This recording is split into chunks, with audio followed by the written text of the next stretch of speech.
Admissions events, your resume, essays, short answers, recommendations, interviews, and of course, waiting to see if you get in. Given everything that's involved in the MBA application process, it's perfectly understandable to feel stressed or even overwhelmed at times. However, by keeping things in perspective, you can ensure that you stay as grounded as possible while you're applying to business school. Today, I'm here to share with you some tips on how to maintain a healthy mindset during the key stages of the application process. Before you start working on your applications, the best antidote to stress is to plan ahead to the extent possible.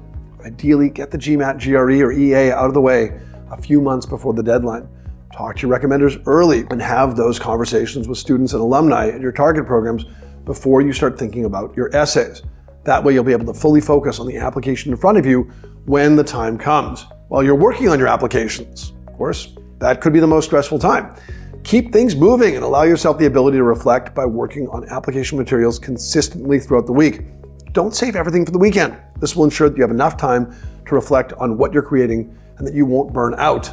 You'll get enough rest while juggling the application process with other priorities in your life. This is a good one. Consider having a buddy during the application process, perhaps a friend or a close colleague who's also applying to business school. While you don't want to feed into each other's worries, have the support and ear of someone who's going through the exact same experience. It can actually be a little therapeutic and it can keep you motivated. Make sure you give yourself enough breaks.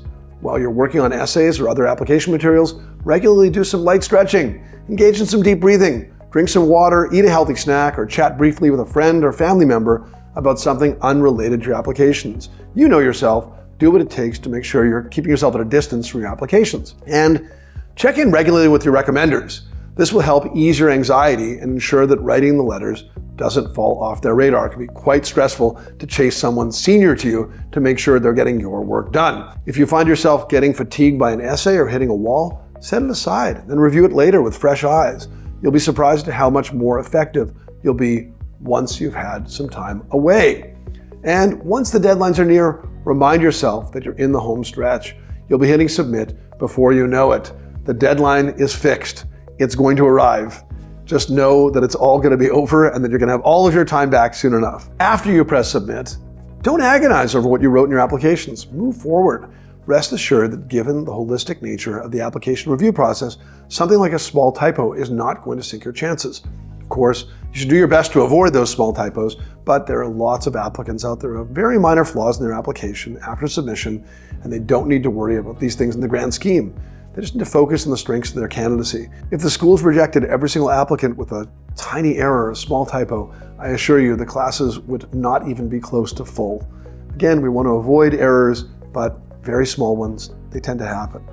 While it's easy to focus on the end goal and acceptance, celebrate the small victories, a great conversation with a student, a completed application, an interview invite. You've worked hard and you deserve to feel good about your efforts. Of course, try not to ruminate too much after your interviews. It's easy to fall into the trap of wondering if your answers were good enough or whether your interviewer liked you. Leave a final positive impression by sending a thank you email 24 to 48 hours after the interview. Then let it go. When you get your results, whether schools accept you, waitlist you, or release you from the process, keep them in perspective. At times, things really do work out for the best.